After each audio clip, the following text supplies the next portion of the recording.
Pak Dokter Yohanes ini sudah di mana-mana dikenal. Malu ya. Cuma dia belajar ya Musa ya. Musa udah pernah di kelas saya ya. Musa ada di kelas saya, mana Musa? Iya, murid baru ya. Sudah di kelas saya harusnya tidak seperti itu ya. Ya, karena saya di komunikasi, jadi adik-adik yang baru, kenalkan nama saya Edmond Cahyono. Saya lahir di Bali, sudah 60 tahun di Bali.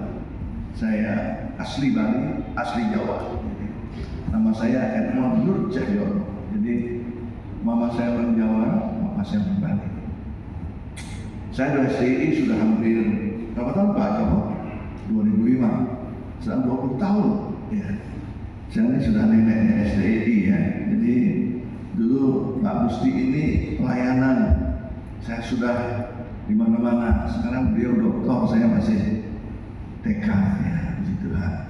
Saya merasa suatu kesempatan yang luar biasa kalau bisa berbagi di sini ya, karena STI ini saya merasa ini rumah kedua saya. Jadi saya ada sekarang ini karena STI. 2005 saya memutuskan kuliah di STI, dan di sana awal-awalnya saya sebetulnya tidak mau menjadi orang yang menginjil dan sebagainya ya. Saya anti penginjilan. Tapi rupanya begitu di STI ini Pak Marantika, foundernya STI, merubah pola pikir saya. Yang dulunya nggak suka menginjil, sekarang apapun, dimanapun, kapanpun, jadi injil tetap dilakukan. Amin.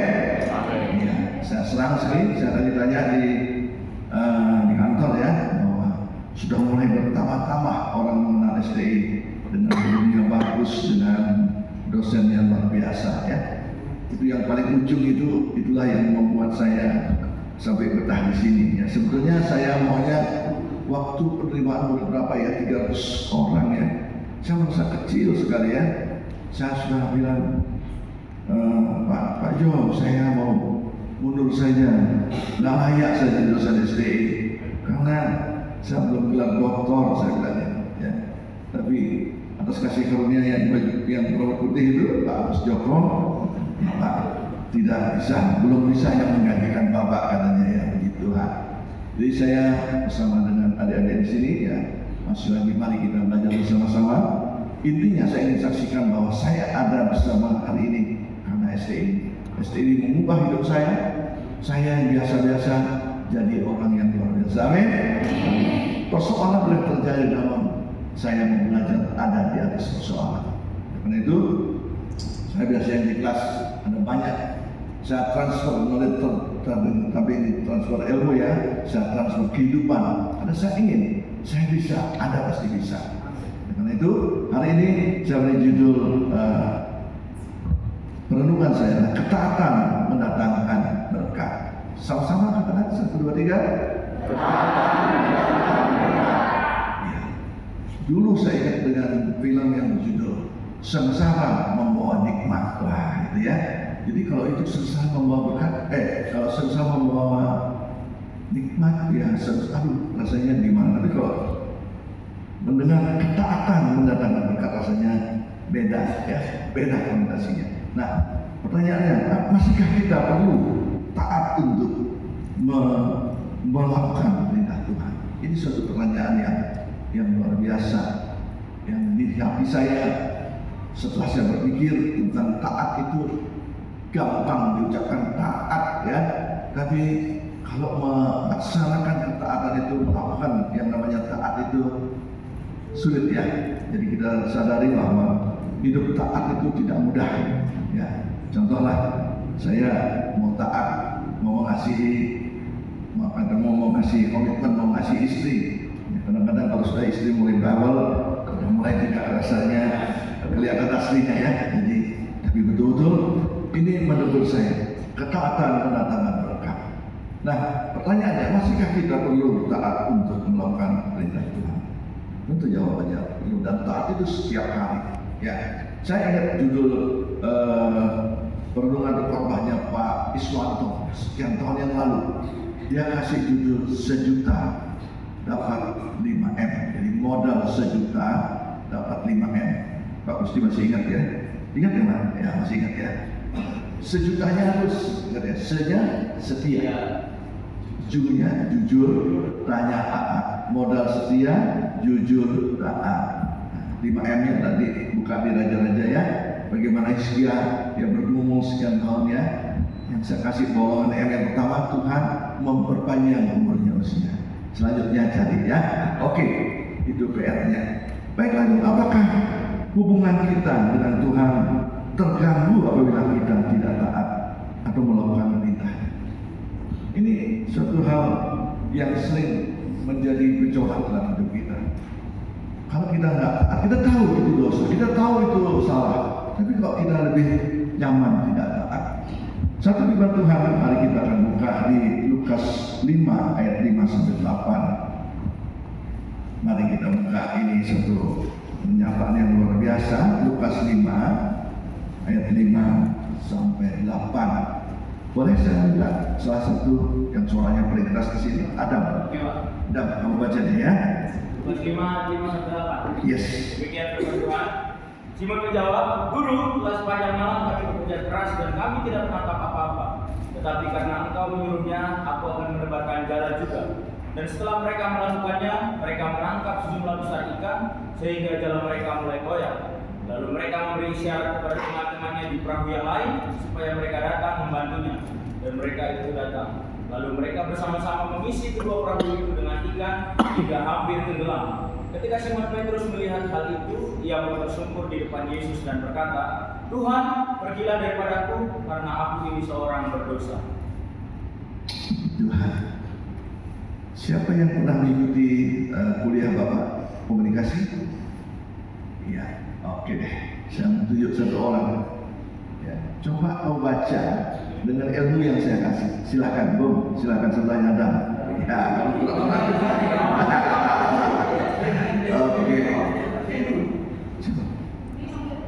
Mari Pak. Jangan malu, anak Pak Dokter sini nilai dapat antri kamu ya. Silakan. Lukas 5 ayat 5 sampai 8. Simon menjawab, Guru, telah sepanjang malam kami bekerja keras dan kami tidak menangkap apa-apa. Tapi karena kau menyuruhnya, aku akan menebarkan jala juga.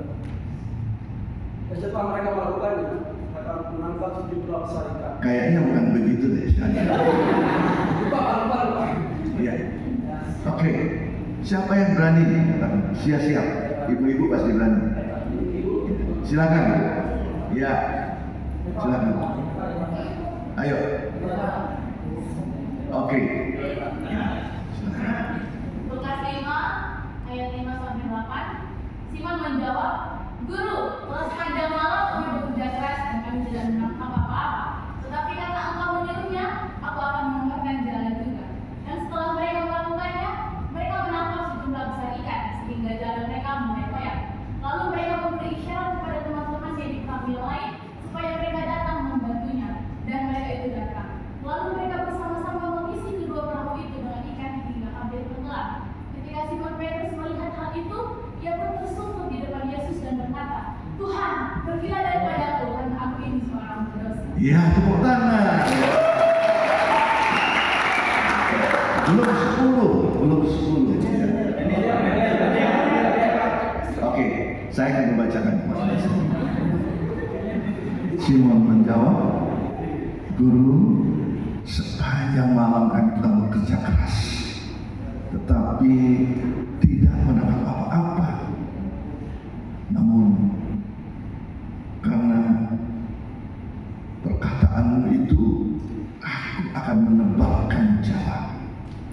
Setelah mereka melakukannya, mereka menangkap sejumlah besar ikan sehingga jala mereka mulai goyah. Lalu mereka memberi isyarat kepada teman-temannya di perahu yang lain supaya mereka datang membantunya. Mereka pun datang, lalu kedua perahu itu berisi dan isi dengan penuh ikan hingga hampir tenggelam.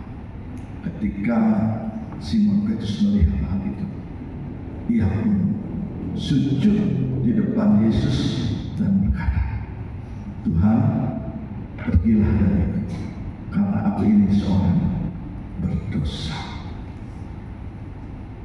Enak didengar oleh Lili Pati, ya. Saya ini lampunya kurang keras Pak Johannes, nanti Johannes tolong ganti lampunya ya supaya terang ya. Jumlah saya sudah usia 60 ini matanya sedikit. Ya. Baik, kita melihat ini tema yang luar biasa sekali. Ya, kita bicara tadi tentang bagaimana ketaatan. Simon taat dengan apa yang dikatakan Yesus. Kita tahu Simon siapa? Dia seorang penjala ikan yang luar biasa. Ya, pertama kita melihat ada ketaatan yang luar biasa dari Simon.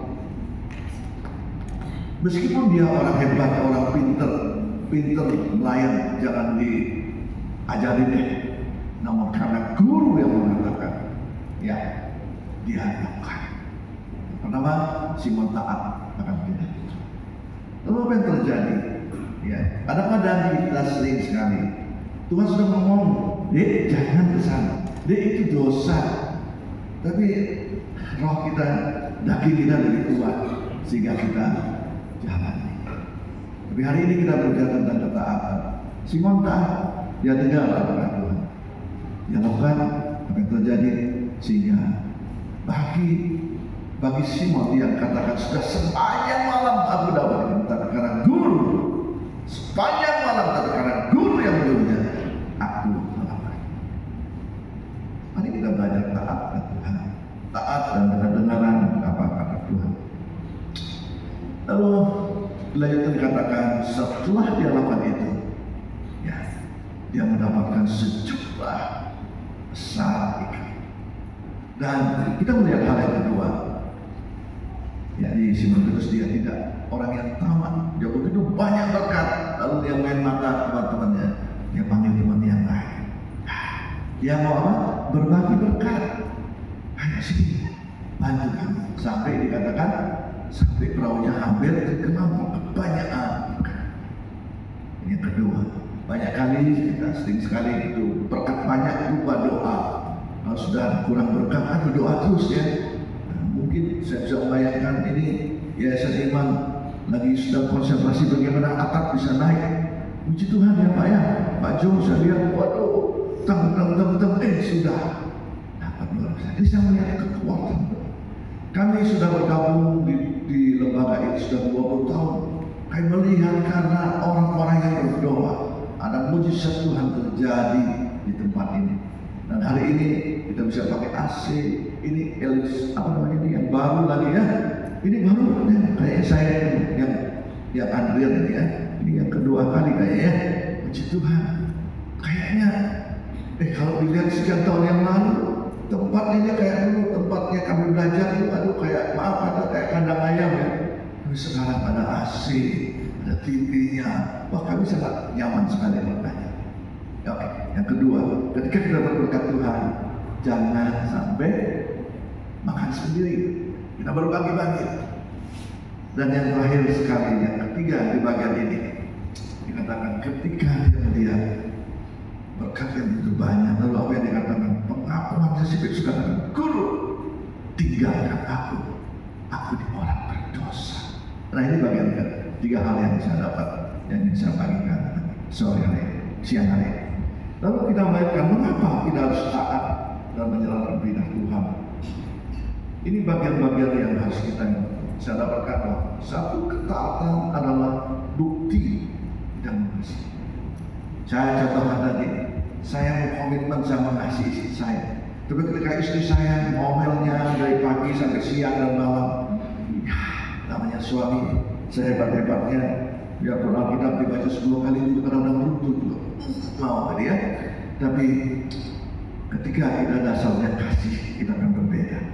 Ketaatan adalah bukti kita mengasihi. Apa kita mengasihi Tuhan? Yes, kalau kita mengasihi Tuhan, kita harus taat. Ada amin? Yohanes 14:21 dikatakan barang siapa memegang perintahku dan melakukannya, dialah yang mengasihi aku.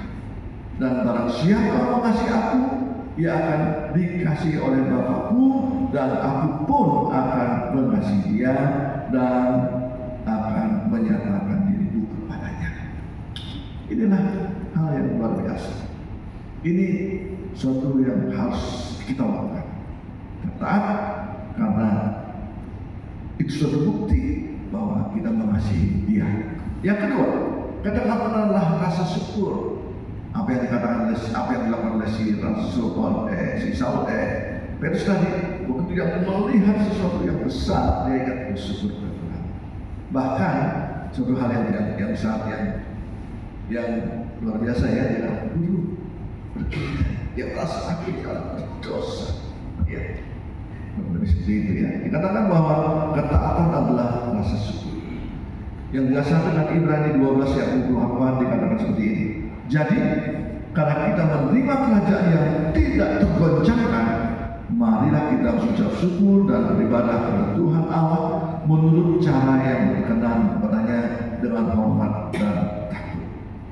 Jadi, taat karena kita harus mengucapkan rasa syukur kepada Dia. Yang ketiga, ketaat membawa kita semakin dekat dengan Dia. Saya senang sekali dengan pujian tadi yang kita nyanyikan terakhir ini. Itu menjadi berkat buat saya. Karena ketika kita dekat kepada Tuhan, kita rasakan ada sukacita yang mengalir yang tidak bisa dikatakan dengan kata-kata. Kami hari-hari ini banyak sekali pergumulan kami. Namun ketika kami lihat Tuhan disalib, apalagi minggu ini adalah minggu sengsara yang Tuhan siapkan kita akan merayakan Paskah. Saya melihat bahwa kesusahan saya yang saya alami, kesulitan yang saya alami tidak sebanding dengan Yesus. Jadi yang pertama saya katakan supaya Anda bisa memahami, saya membangun sebuah villa di dekat sini di Jatuh ya. Ada 3 unit. Yang pertama saya bangun, selesai langsung laku dibayar. Yang ke 1, 2, 3 saya bangun langsung 3 villa.